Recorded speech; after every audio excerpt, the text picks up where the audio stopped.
Tabletopped will start after the following messages. You're in my realm now. I'm your god here.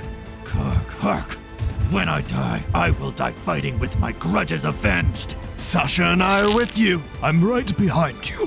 Mirlock! Tally-ho! Critical Fail DM and the Goons present The Stradcast, a Curse of Strahd actual play podcast. New episodes every other Sunday.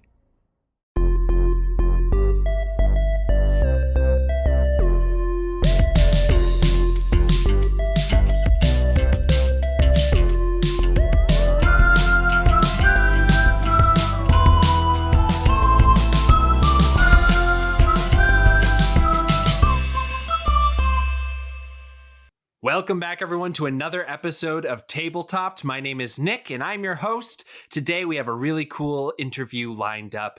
You may have already heard of this game studio with award-nominated games like Good Strong Hands, or maybe you've played Capers at Gen Con, but for sure, you should be welcoming designer and owner of NerdBurger Games, Craig Campbell. How are you, Craig? Good. Hi, Nick. How's things?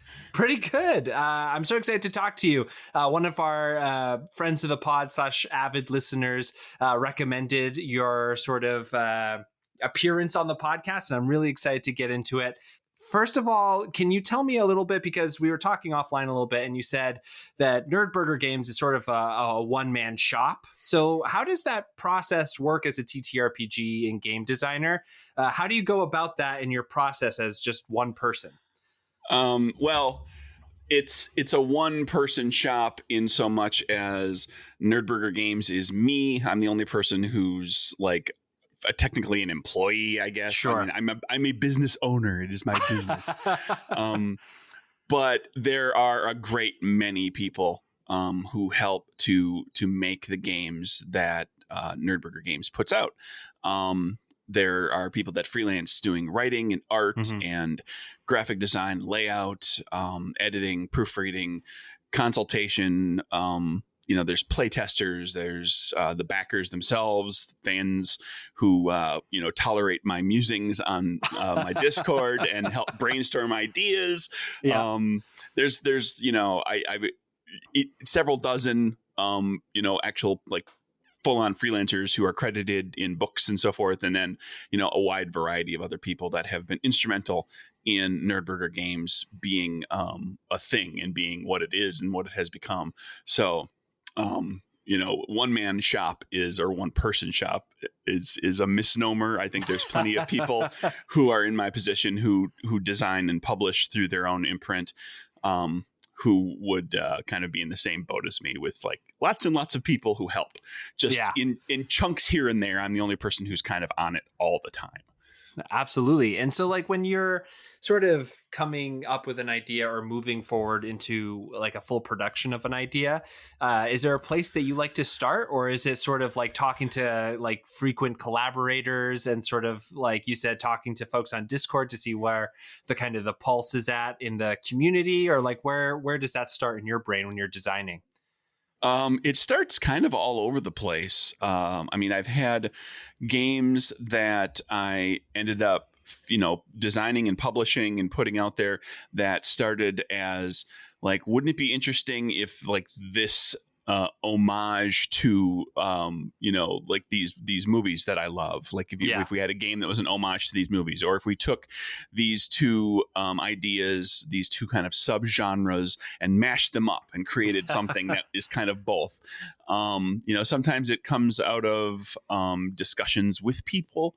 Sometimes there's other kind of stranger paths to becoming a fully fledged idea. My friend Shireen and I co-designed a pair of games called Secrets of the Vibrant Isle and Secrets of the Vibrant Sea, which is the first game, both of them really, I guess, but they started with, I came across this artist on Twitter who goes by the name Ashen Wave on Twitter. And I really loved her artwork. It's this very kind of deep, saturated colors of just things that she just draws because she loves to create these things. And it's all just out of her own imagination. She doesn't do commissions and whatnot. And so I got talking to her about the possibility of doing art for a game sometime. And she said she wasn't interested in doing commissions. She finds that to be too stressful to try to hit somebody's expectations. But she had a lot of artwork. So I said, if I come up with a game idea that fits your artwork, that your artwork kind of would mesh with, would you be open to licensing some of your existing artwork that you've already created? And she said, yeah. And, like a year later, I was toying around with the idea of doing a solo game where you're exploring this fantastical island. And that became Secrets of the Vibrant Isle. And I went to her and licensed a bunch of the artwork that she had already done. And then eventually we did a sequel game. And, so it's strange because the Stephen King once referred to like the great bird of imagination, like he sometimes calls it like a pterodactyl or the bat or like, and it just comes and takes a dump on his head. Like it just comes out of nowhere. And, that sort of thing does happen where it just like the idea hits me. I tinker with the idea. It goes through an outline, just bullet points of like what this game could be. And there's all sorts of them that just never go anywhere. Yeah. But then some of them kind of, gain purchase and start to become a little more real. And then you start working on them and you figure out that they have legs and you go from there. And they come from all sorts of places. Yeah, that's super fascinating. I've talked to a couple of different designers on the podcast in its 10 years so far. And it's really interesting because everyone has like such a specific path that they come into it with. And like, it really sounds like for you have a real inspiration centric approach where you find something that really kind of like tickles a part of your brain. And then you're like, Eureka, I got this thing that I want to make, which is awesome. In fact, like on your website, it says that like NerdBurger Games wants to create games that covers corners that the TTRPG and RPG landscape really haven't touched yet. So what do you find is like the thing in your brain that likes this unexplored area, and where does that tend to lead you, I guess, as a designer? Do you find it's like a very genre based approach, or do you find it like mechanical and you're like, oh, I haven't seen this in a RPG yet, I want to put this mechanic and build something around it? Or is it, completely story driven and, like you said, art inspiration and things like that? Yeah, the idea of corners of the RPG landscape that haven't been explored or haven't been explored often was kind of like what I set out to do with like the first couple games. And I thought it sounded good. It made sense for what I was kind of dealing with at the time, coming up with at the time. And then as it turns out, great. it's as it turns out, it's totally true. Like looking back on like where I've gone with different game ideas, which is, it's an interesting way, a more evocative way of saying I make very niche games. Like I don't have a broad, like medieval sword and sorcery kind of fantasy game. I don't have a broad space opera game. I don't have a kind of a broad horror survival game. Right. Where, and there are great games for all of those genres and for others that are kind of similar.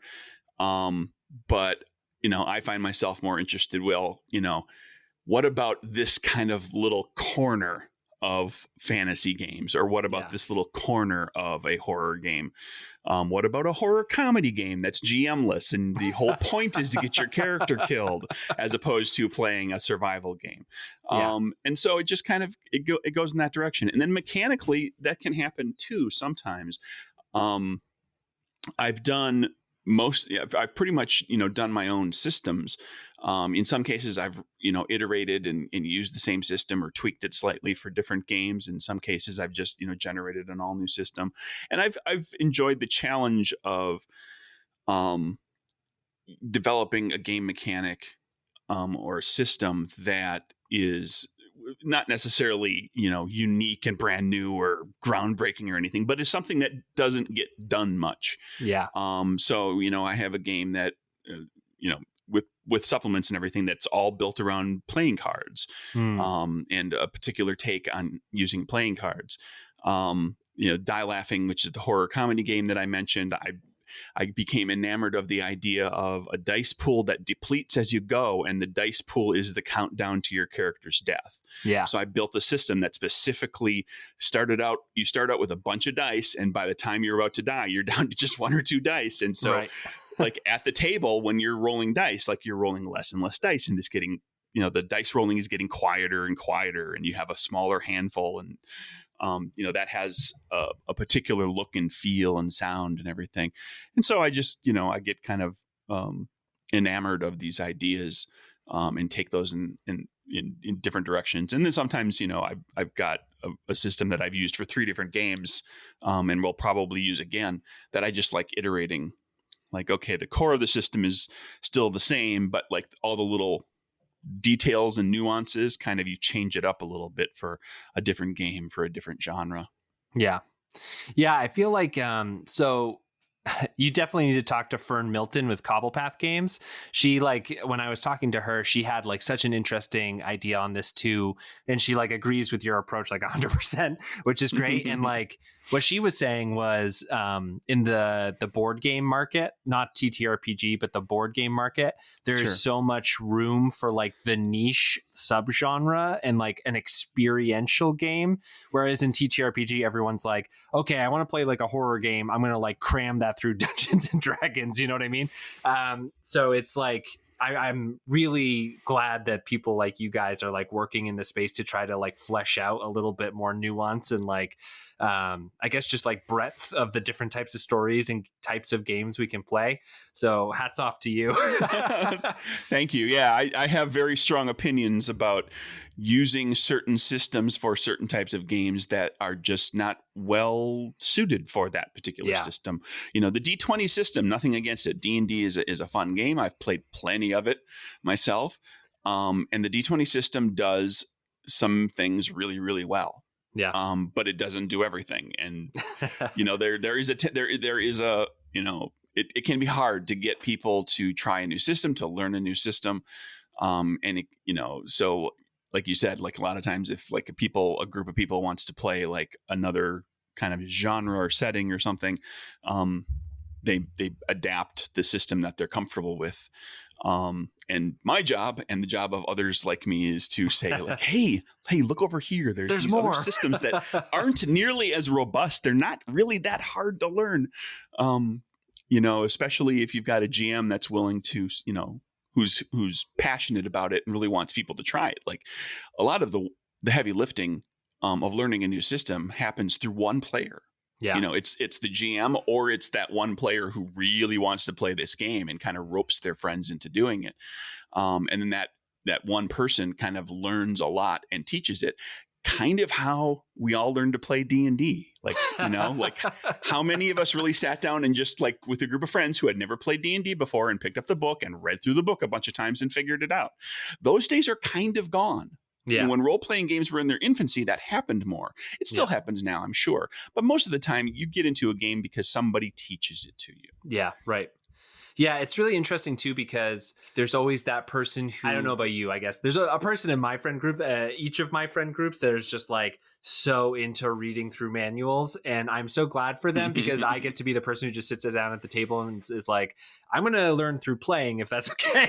And you can help me out as we kind of go along, which is always the best way for me to learn. So I've been that person when I had more time, when I first got into GM, when I first got into RPGs and I was first starting to GM myself in college. Like I bought a lot of game books. I probably bought too many for the budget that I had available to me. And I really absorbed a lot of stuff. And plenty of games that I never got to play. I really absorbed and just enjoyed reading to learn about the setting and learn about the type of game and what this new game, this game has mechanics that I've never seen before. Ooh, how does this work?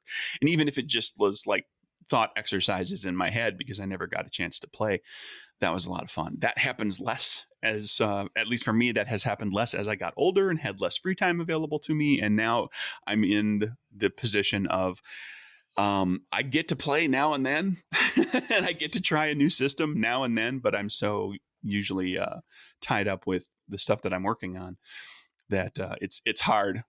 Yeah, no, I totally get it. It's like the same with me. I'm like, there's so many games that come across my path, and I only get to pick like a couple of them, which is always such a shame.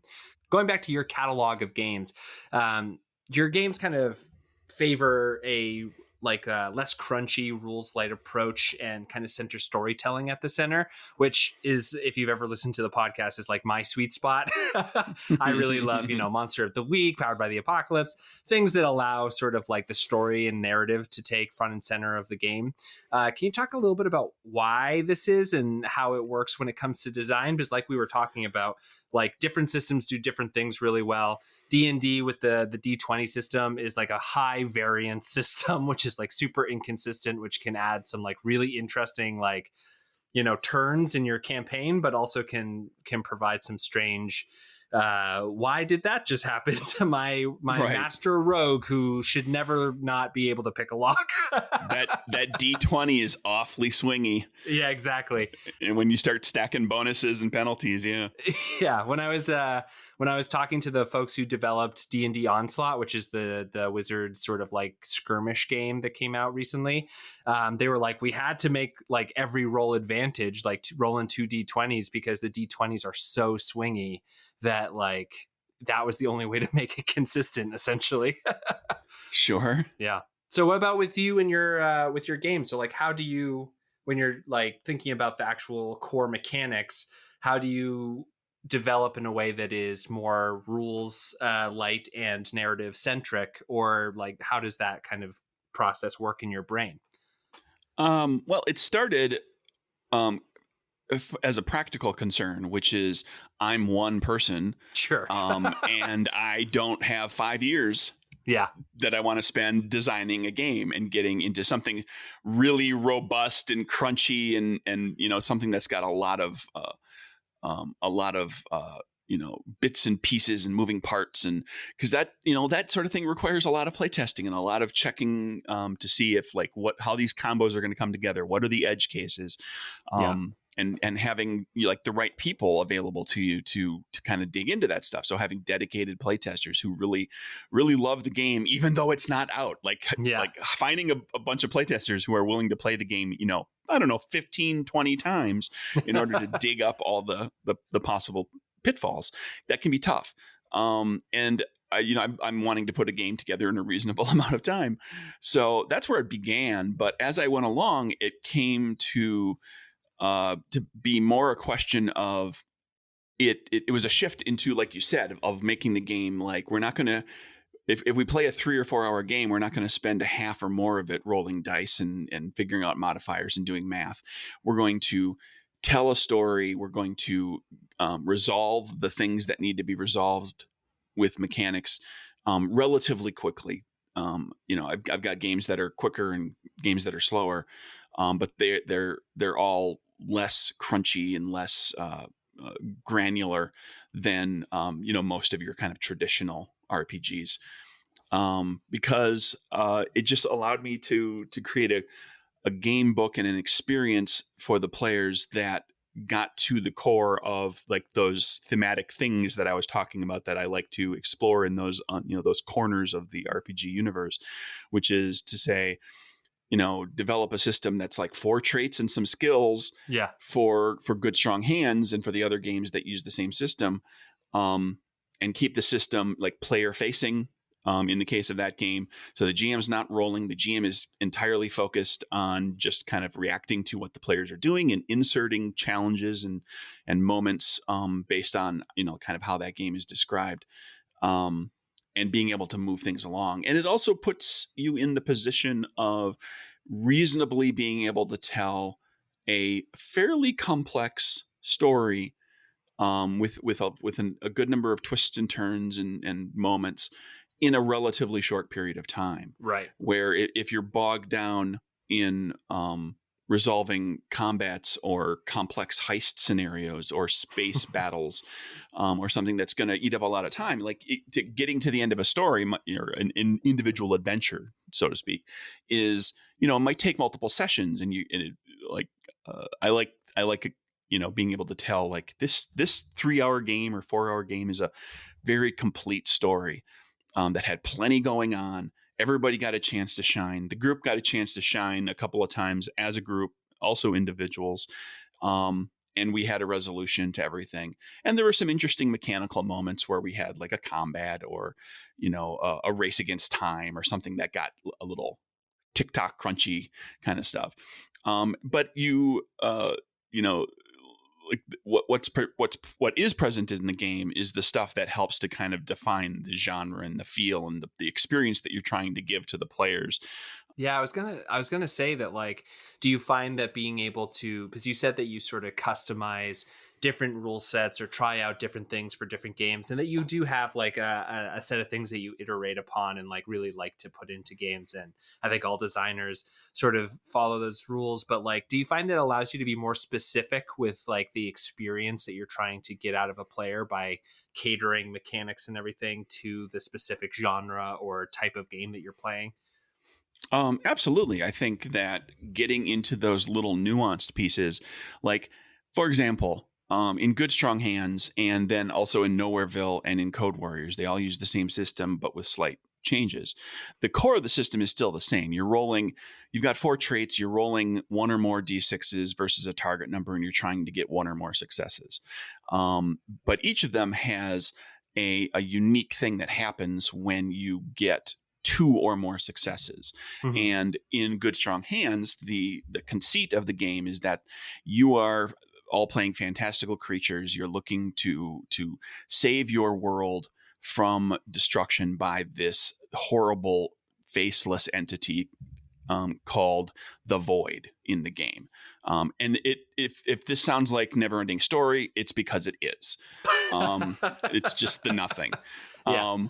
But built into the game is the idea that, like, if you get these multiple successes, which is good, and it gives you a great success in the moment, you gain a boon and things go better for you.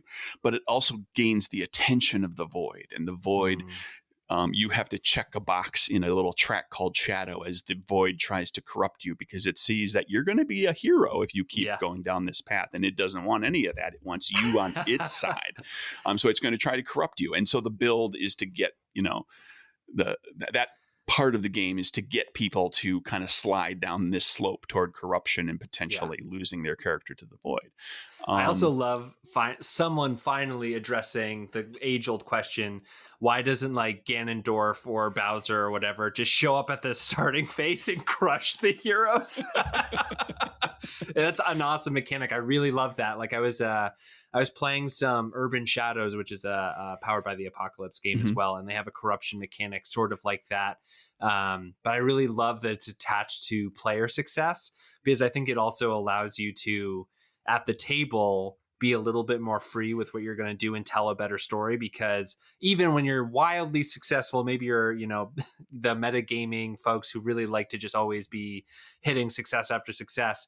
It's like, yeah, but there's a consequence to that. And I kind of really love that as well. There's like, no one mourns the wicked sort of thing. Like, there's always something that's going to happen no matter what you try to do. So that's a really cool mechanic.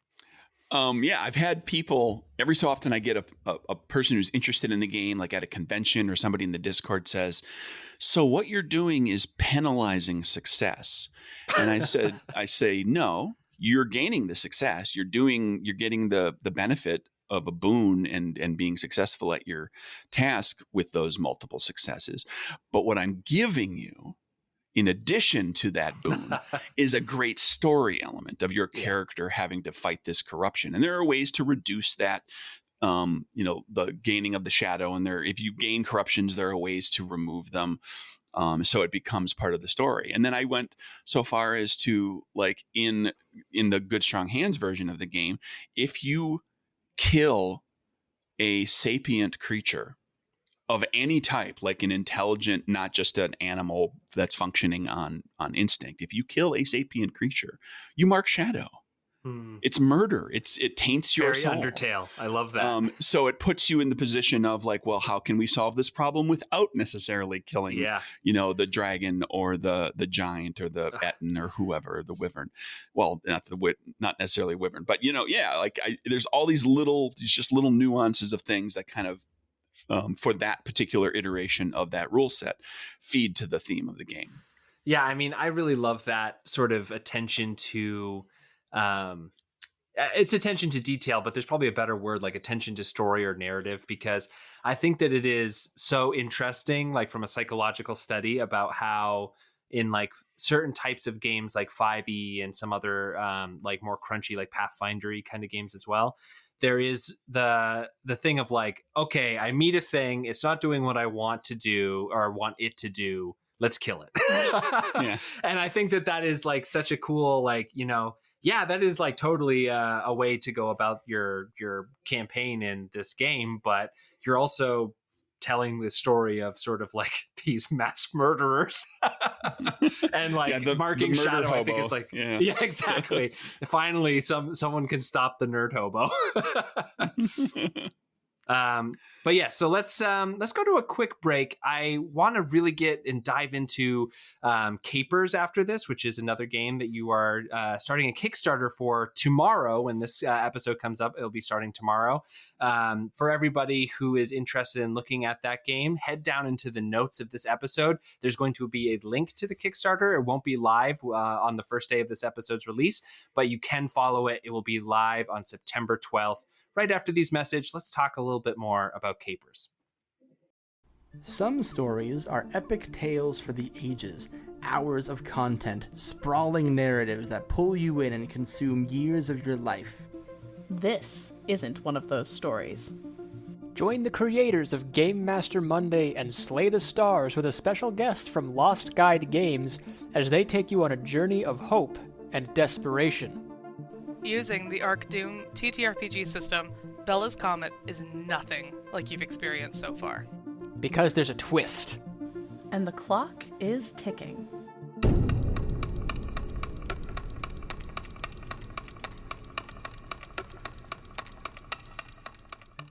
Episode 1 of Bella's Comet releases on October 4th. Listen in on Spotify or wherever you get your podcasts. All right, we are back with Craig Campbell of NerdBurger Games, and we are going to be talking about Capers. Have you ever thought about, you know, how cool it would be to be in sort of the Prohibition era, but what if there were like supernatural elements of that era? And maybe you want to be a mobster, or maybe you want to be the cop stopping the mobsters. Maybe you want to be like a rum runner or something. Well, Capers is really going to just blow your mind. Craig, let's talk about it. What is Capers? Let's just start there for people who don't know. It's been out in sort of the ecosystem a little bit, but for someone who's never come across Capers before, what is it? As the tagline on the front of the book says, it is a superpowered game of gangsters in the roaring 20s. So you are all playing gangsters or, conceivably law enforcement agents, but gangsters is more fun, let's face it, in the 1920s of the U.S. And for those unaware from other countries and so forth, the U.S. during the 20s and into the 30s a little bit outlawed alcohol. So beer, wine, liquor, all that stuff was outlawed. And it was a terrible, terrible idea. It was perhaps the greatest mistake that the United States government has ever made. Single-handedly giving rise to organized crime. it gave rise to what we think of as organized crime. Organized crime didn't exist before Prohibition. So you're playing gangsters who are in basically a boom industry, which is alcohol, and then all of the associated vices and other things that can go along with that, with racketeering and numbers games and brothels and gambling houses and whatever else you can think of, right? And but in this alternate version of the world, superpowers have started to pop up in people shortly after World War I, and they're not mind-bending, world-ending kind of superpowers, but they're kind of street level. But superpower enough that it gives people who have them a significant advantage. And in the game, you can play a character who has superpowers. You can play a character who doesn't, and you have your own little set of special perks and abilities that you can use that kind of help you to match a little bit with what powered people can do. Although the powered people will be probably more versatile, just because of the things that superpowers can do. And a Tommy gun is still a Tommy gun, and it still really stings, and it can still really kill you. So, and that's like you're making your fortune, rising up the ranks, building your business, taking on rivals, avoiding the law, getting the populace on your side, whatever kind of stories you want to tell in that world. And then that inspired 3 supplements that kind of expand the options and rules and powers and things that characters can have. But then also start to take you through time periods, and it jumps from the 20s to the 40s in Capers Noir, which is makes it sort of goes from being a gangster game to being a crime noir thriller sort of game with investigation rules and a little bit of kind of dark stuff. Things go bump in the night and creeps in the shadows. And then Capers Covert is a 60s version of superpowers, but with super spies and super villains, kind of old school Bond style. Yeah. And gadgets and all that fun. And then Capers Offworld is an alternate version of the alternate world of Capers, where there's space travel, and it's like Flash Gordon style retro future, rocket ships and ray guns and bubble helmets and all that sort of thing during the 20s, and it basically becomes space cops and space robbers. I love that. Yeah, and so that kind of built out, and there's a whole little universe that's come into being over the years. How did this project has sort of been in works, and like you said, there are supplements, there's a bunch of different things that have been sort of been created through NerdBurger on this topic. How did you begin it all? Take us back to the first kernel of the idea, and what inspired you to kind of go down this kind of hyper niche idea of let's make a comics, but let's like a comic book universe, but let's set it in the 20s and let's make it so that they're not Superman, but more like you said, street level gangsters. That's the story that I want to tell. Yeah, I was tinkering with the idea of doing a supers game, and I knew I didn't want to do a straight up kind of comic book style Silver Age, Golden Age, capes and cowls kind of game, because there's a bunch of those. And there, if you're looking for different flavors of that, it's there. So, but there's a lot of really interesting kind of niche superhero and supervillain games. And so I was toying around with the idea, and I just kind of started bouncing around with the idea of putting it in a different time period. And then I happened to be watching Boardwalk Empire, HBO, the HBO show, and just the bird of inspiration, as it's been put, right, just kind of said, well, what if Lucky Luciano was preternaturally lucky? Yeah.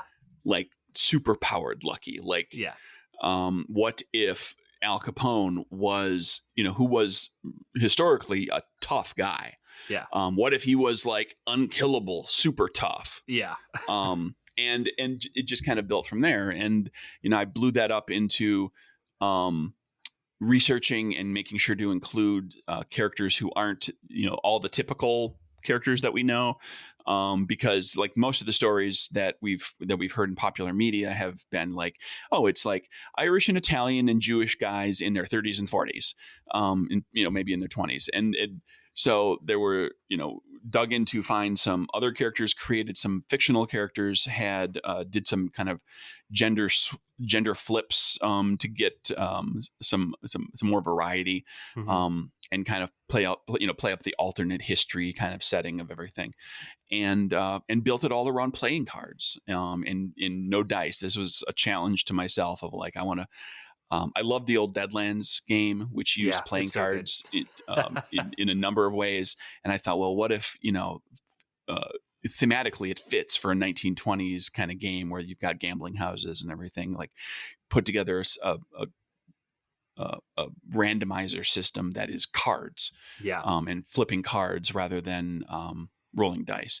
And that's where that all came about. And the card system, I have very strong opinions also on playing cards versus dice, and playing cards are incredibly versatile. There's so much you can do with playing cards that you cannot do with dice. And like the numbers are like much easier to like kind of calculate, because if you remove a specific type of card, it changes like a very specific kind of formula in the deck, and it's like a much more controllable thing, which is nice. Right. When you if you roll a D10, it's always a 1 in 10 chance, assuming the die is weighted properly. You know, when you start flipping cards, like if you start flipping a lot of low cards, well, now your deck skews high. Yeah. And that might change how you approach what you do with your character. And I've seen people do it at the table where they're like, you know, hey, you've got a lot of face cards left. Like, take some chances. Let's go. There's a king or a queen. It's time in your for future. you to get the spotlight. Yeah. So it makes it a lot of fun.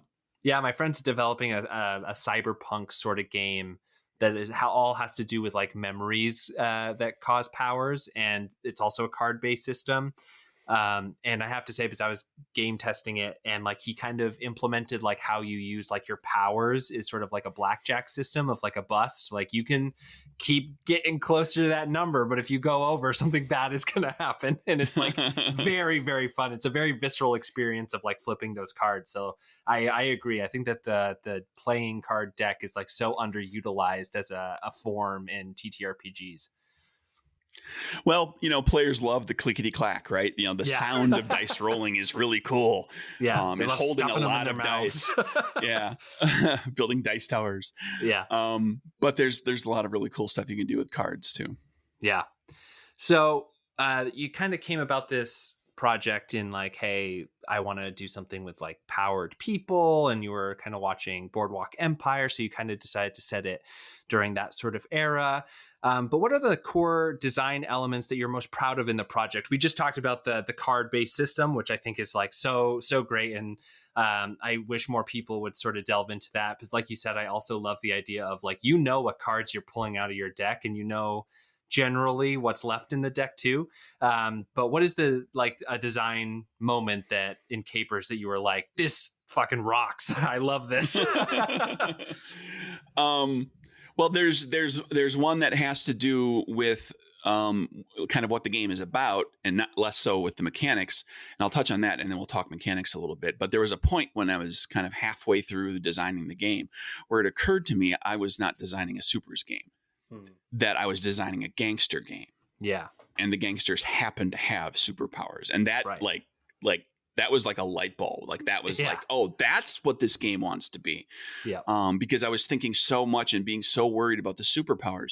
And, you know, ultimately the powers are useful and important, and they're kind of a draw in the game. But you know, that shift was a big thing. Mechanically, I think like the thing that I'm most proud of, that I find most interesting about the game is, I think probably the card system for that is the most innovative I've gotten with game design, with mechanics. I think there are other systems that I've done with dice that are very, very good, that I'm very proud of. But like the playing card thing, because it's not a blackjack, it's like a high card kind of game where you might be you might be flipping you can 2 or 3 or 4 cards. Based on what you're trying to do, you have a target score that you're trying to hit, higher is better, and you might be flipping 2, 3, 4 cards one at a time, trying to hit that target score or better in order to succeed. And the pip value of the card determines success or failure. And the suit of the card determines the degree of success or failure. So you can flip, for example, a king of clubs, and a king is very good, probably successful, but clubs is the worst suit, and it means that you'll have a complication. So do you eat that complication, or do you flip another card and take a risk and try to get a success, but with a better suit? So I think at its core, the risk reward portion of the game, in like pressing your luck with the card system, it basically turns every check into like this very brief gambling game that you partake in, because you don't know what the target scores are. You don't know what the target scores are until you manage to, you know, in the course of the encounter, you might pin it down. But to begin with, you're like, I don't know, does a jack do it? This person might be really tough that I'm trying to shoot with, you know, with my Tommy gun or my heat beam.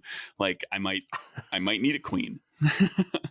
One other thing that I have just in, and this is less caper specific, but just like generally as a designer, how do you design around firearms? Because every game I've ever played that has firearms in it, I'm sort of like, but I've just shot you and I did hit you. Why are you still up and doing stuff? Well, I'm trying to think, like, how many times have I really dealt? I think Capers is really the only game where I've dealt with firearms with any sort of crunch. Yeah. And because it's street level superpowers, and the characters aren't necessarily like super powered indestructible. There's ways to make a character that's very hard to kill, very hard to hurt, but they're not inherently so. It's, like too often in superhero stories, like any super darn near has like, nigh indestructibility. Like they're super, super tough. It's like the old Superman saying. Yeah. In this game, in Capers, a Tommy gun will mess you up. As it should. It shoots a lot of bullets very quickly. Yeah. And the game is built with, like, if you're a caper, which is a powered person, or an exceptional, which is a better, tougher, non-powered person, there's also regulars. They're just referred to as regulars. And regulars only have 1, 2, 3 hits. So, a gun can straight up, like just one attack with a gun can straight up kill them. Can kill the person, but a straight up attack with a Tommy gun won't necessarily kill a powered character, but it will hurt. It will sting. And if you get into a fight with somebody, like one of your adversaries has a Tommy gun, or a shotgun, and you don't neutralize that threat relatively quickly, and they keep hitting you, like you're gonna go down. It won't take that long. So like firearms are dealt with like in Capers as being deadly, as like you're a little tougher, you can you can withstand it a little longer, but it's still, guns are bad. Guns are going to kill you.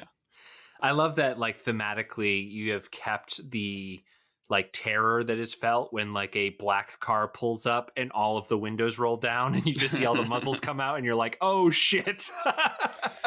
I've done that in the game. Oh yeah, that's awesome. Oh sure, somebody rolls up in like a Dusseldorf or a whatever, pick your car, a Bentley, like an old school, like the really fancy car. And then all the windows roll down on one side, like one of those big sedans that has like, has like 2 bench seats in the back plus the seats in the front. And all the guns come out. Yeah. So one thing I want to kind of hook on to, because I love this in design and I'm so glad that it's in Capers, is like, how did you approach designing the different types of people? Because somebody like, in Monster of the Week, which is one of my favorite games, one of my favorite classes is the mundane, who doesn't have any of the crazy superpowers that everyone else has, or like monster killing know-how. It's just like, I have a flashlight and I stumbled into this haunted house and I'm really scared right now.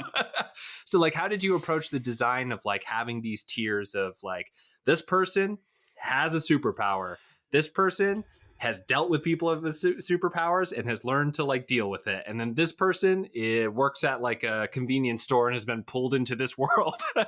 Right. It was as much a consideration of like, wanting the toughs and the minions, right? You want the minions that you can throw a bunch of them at the party, and your party can take them out in relatively short order. But then there's a couple, another character or two that are adversaries that are, going to hang around and are going to be a real threat, just by themselves. And like the most interesting thing was Capers versus Exceptionals, because Capers will have access to powers that can get fairly versatile, and they can learn multiple powers. They can have different powers. Yeah. And then the Exceptionals don't have access to powers, but the Capers don't have access to the perks that the Exceptionals have. So Exceptionals, like their skill suite, their special abilities that they can get are unique to them. Like regulars don't get them, Capers don't get them. And in an iteration of the game that's upcoming that we will talk about eventually here, there's even more really cool stuff that that Exceptionals can do that Capers, that powered people cannot. So like I had to make, continue do my best to make those exceptional characters interesting to play. And it becomes a question. I know that the question comes up often particularly with crunchy, robust games of balance, power balance. I am not overly worried about power balance. I design games that don't get that crunchy and weird where I have to get too worried about it. I'm more concerned with fun balance. Like, is playing an exceptional character interesting and fun and engaging in its own way? And will it be for the person who wants to play that? And that's part of it too. You have to kind of trust that, like, when the players decide what they're going to play, the person who really wants to have a force field and an electric bolt, they're going to get to have a force field and an electric bolt. Yeah, right. The person that wants to try being in that world and not have those cool powers and have that struggle and that challenge, then they're going to have an option.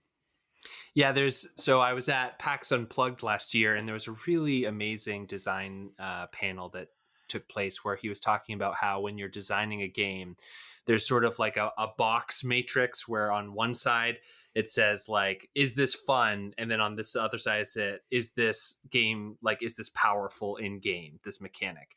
And your ideal is that it's fun and weak, because then people can just keep playing pulling that lever and be like, this is great, but also it doesn't break games.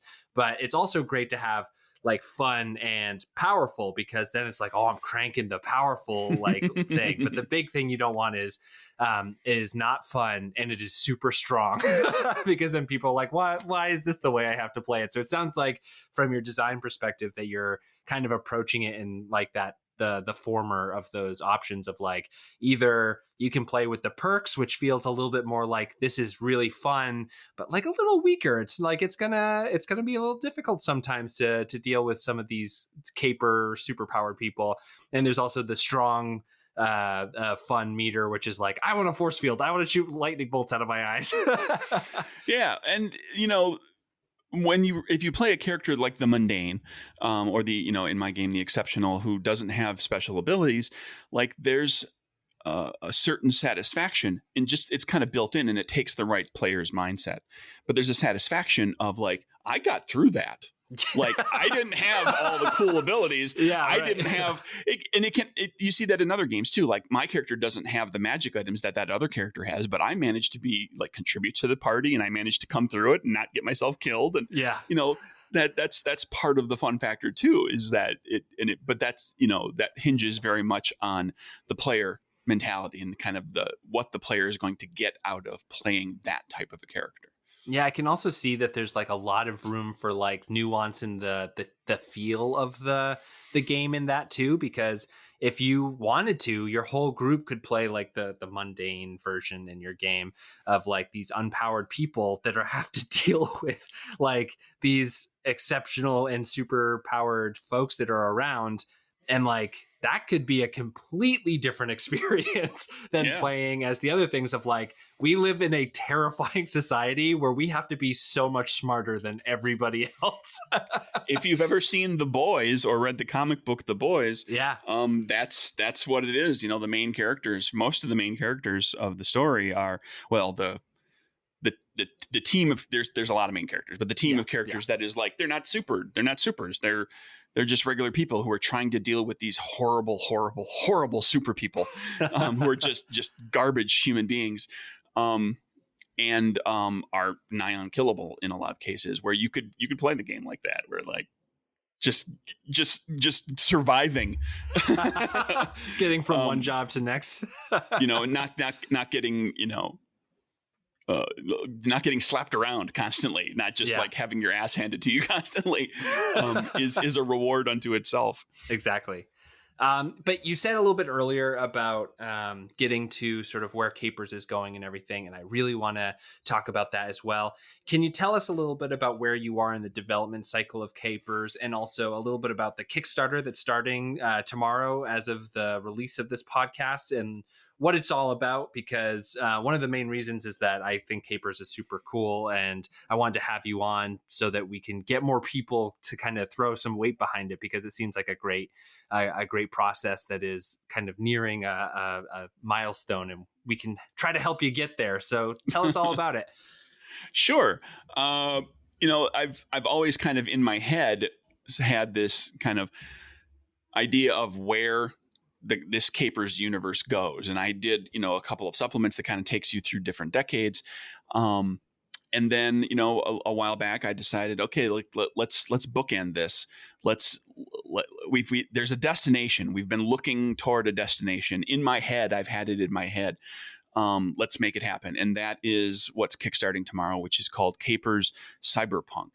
And the setup to that is it is set in an alternate present day, 2020. So it's 100 years after the universe kind of began with the superpowered people. And all of that superpowered people and super tech and super smart people and what happens with some of the stuff in noir and what happens like in particular the stuff with covert where you've got miniaturization, the gadgets and everything where technology becomes miniaturized and so forth. Yeah. That all kind of then continues into the 80s and the 2000s. And there's a history that's kind of described in the book, Caper Cyberpunk, but it gets you to the rise of the megacorps and the build up of technology to the point of cyber technology and virtual reality and all of those fun tropes and standbys of cyberpunk games. But because this is also a supers game, it's a cyberpunk game where the characters happen to have superpowers. It doesn't have quite the same aesthetic as you might see in a lot of cyberpunk games. It's not all black and gray and shadows and neon and chrome, although there is some of that. There's still, it's supers. So there's color and you can fight the megacorps in the daylight. And it's just as satisfying when you take them down at the height of the day than it is if you take them down in the depths of night. So, the megacorps have taken hold. They control a great deal of the world, and the people best suited to deal with them and to help the populace and kind of save the world, so to speak, are the superpowered criminals and the people who live at the edge of society, who if they don't register themselves as superpowered, they are automatically outlaws. And they're in the position to be able to do something about it. And because they have superpowers and they also have technology available to them, and let's face it, numbers, when you get right down to it, they've got the numbers. So there's also, activism and motivation of groups and factions in the world. They have a real chance to affect change and a real chance to weaken and even take down mega corporations. So that's what this game is about. I love that. Oh, it's so good. I've been kind of waiting for a game in this vein for a while because I just think that there's so much like stuff to mine in that and so many stories to tell. Like you said, when you were talking about, you can fight them during the day, I was like immediately had a story hook of, oh, what if like one of these corporations had made a tech that's like the work day, which is like a device that makes it daytime for like a full month. And everyone's like, oh, geez, like, oh, man, we have to work and like everything's terrible. And you have to like stop them in that sense. There's like a bunch of really cool things there. But can you tell us a little bit more about what your like the kickstarting will help you do with this project? What are you kickstarting to get, the materials out to print and getting it accessible to the public? Is there a specific thing that you're hoping to be able to include with the Kickstarter success? What do you think is like the most exciting part about the Kickstarter?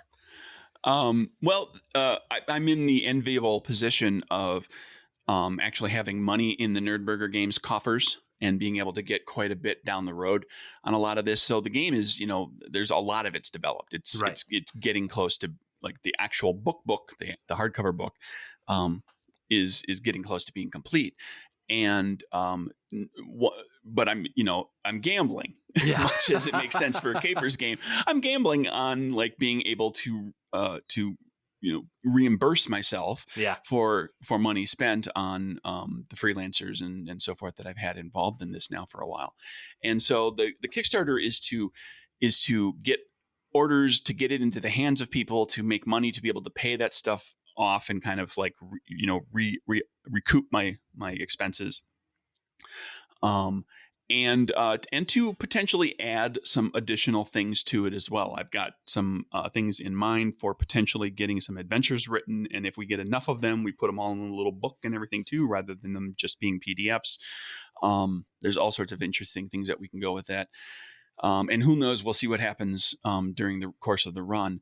But there's the potential of kind of, getting more to it. And then also just, this is a chance for people who missed Capers and the other supplements to, like, you can get those as add-ons. You can kind of discover the world of the game. Even if Capers Cyberpunk isn't your jam, you might be like, oh, hey, but this 1920 game sounds good. And you can go find that and buy that elsewhere.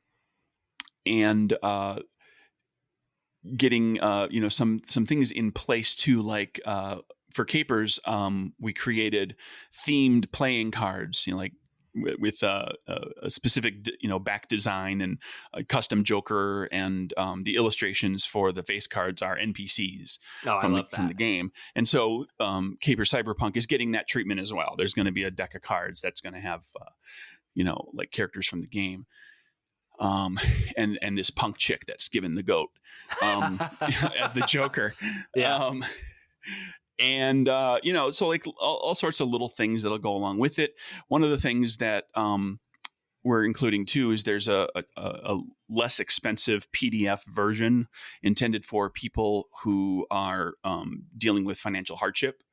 And as part of other tiers, you can potentially, if you are a person who has a little more freedom financially, and you can pledge at a tier where you will help to unlock more spots for that. So you'll overpay a little bit, get all the stuff that you're going to get, but you'll overpay a little bit, and it'll mean that more people will be able to get the hardship tier level of the PDF, which when it comes right down to it, it's kind of like, how do we defeat the megacorps? We do it together. I was literally about to say, you hear that? It's your chance to actually help defeat the mega corporations. And help put the game in the hands of people who otherwise might not be able to afford it at its normal retail price. Which only seemed incredibly appropriate. Handy to do for a lot of games anyway, but definitely appropriate for this particular game. Yeah, so you hear that, everyone? This is a great chance to not only help independent game designers, help pay, artists doing their art, but also you can help other enthusiasts that are having a little bit of a hard time financially get their grubby little mitts on amazing games like this one. Craig, that's so awesome. I'm so excited. I'm going to be backing this Kickstarter myself. I encourage everyone else to do so. If you head down into the show notes, I do have that link. You can hit the follow button there if it is the day that this comes out, September 11th. If it's September 12th, it's already live. You can go down and donate right now. But Craig, another question for you. How can people get involved with your work going into the future? Like, where can people follow you on social medias, or if you have a newsletter, or how can they get involved with NerdBurger? How can people get involved with this amazing work that you're doing? Well, we've got all of that. I'm at NerdBurger Craig on Twitter and on Dice Camp at Mastodon. And the website is nerdburgergames.com. You can buy the games at DriveThruRPG, and you can also, there's also like the fancy schmancy hardcovers for some of the games that are at nerdburgergames.com. But like if you're looking to pick up some of those games, and you definitely want to check out Capers Cyberpunk as well, there's going to be looks like there's going to be at least some of the older games and stuff are going to be available as add-ons, so you can do that way to help get the Cyberpunk game made. If you go to the website, there is a newsletter. You can sign up for that I send that out like once, sometimes twice a month, to just kind of keep you up to speed on what's going on. And NerdBurger Games has a Discord. There's a link to that in my it's in my link tree in Twitter. There's also a link on the website, NerdBurger Games Discord, where we've got a nice little community of people who talk about NerdBurger game stuff, the stuff that I make and my friends help me make. But then also just, games in general and other geeky stuff. And people come on there looking to try to find people to play games, looking for players or GMs. So it's a nice little community that I owe very much to a particular person who has become a very good friend, who suggested that I have a Discord for the company back during the Capers Kickstarter. So it wouldn't exist if it hadn't been for somebody suggesting it to me, because I knew next to nothing about Discord at the time. Shouts out to this anonymous, amazing person. Thank you, Chris. That sounds awesome. I'm going to throw some of those links into the notes below the show as well. So if you're interested, I'll throw the website and also some of the social media handles for Craig as well. Anything else you'd like to plug before we kind of close this out, Craig? I've got a podcast I do as well, but everybody has a podcast. Craig, how is yours different? My friend Jess Geyer, who is one half of Wannabe Games, who also make role-playing games, Jess and I do make a podcast weekly called RPG R&D, where she and I, and we have like one other either game designer or someone who kind of works in like some adjacent realm to game design, RPG design, where we get together and talk about GMing. And talk about RPG design, and we hit on all sorts of topics. And so you can check that out. You can find it on all the podcatchers. It's called RPG R&D, which is R&D. And the website is, it's a page on the NerdBurger Games website, so you can go pull it from there too. Go check it out for the audience, our lovely tabletop audience. This podcast sounds like it's a perfect addition to this sort of weird niche we all find ourselves in, which is being obsessed with developing and running and playing TTRPGs. So go check it out. Craig, this was such a pleasure. Come back anytime. I really enjoy talking to you about design in NerdBurger Games. And, thanks for coming on Tabletopped. Oh, thank you, Nick. I would be happy to come back sometime. If you ever wanted to do, I don't know what types of games or podcast episodes you do, but it might be fun to do like a little roundtable of like some different designers and just talk about like our very strong opinions about certain things having to do with RPG design, because I love getting into those conversations. The thing is, Craig, that all of the designers I've talked to as of right now are all somewhat similarly aligned with us in that story is super important. The rules are in service to the story. So I think we'd find a lot of agreement with each other, but I think I could scrounge up a couple people that can disagree with us. I can be an instigator if you want me to. Heck yeah. I'm happy to take opposing viewpoints and just rail on people with them. Yes. Chaos Defend agent. your view. Defend your viewpoint. I disagree, and this is why. One of our co-hosts too, Franco, is like super into OSR and like kind of rules light but rules specific, I would say, games. So he and I always are butting heads, but in like a fun, friend way, about game design and stuff like that. So he'll definitely want to join as well. Sounds like a good time. Absolutely. Let's do it. All right, we'll see you later. Everyone, please go to the Kickstarter. Once again, it is in the show notes. You can also search Capers Kickstarter. I'm sure it will pull up there. It is starting September 12th, the day after this launches, if you are listening on Monday. All right, everyone, thanks for listening to Tabletopped, and we'll see you next Monday. Bye. Bye.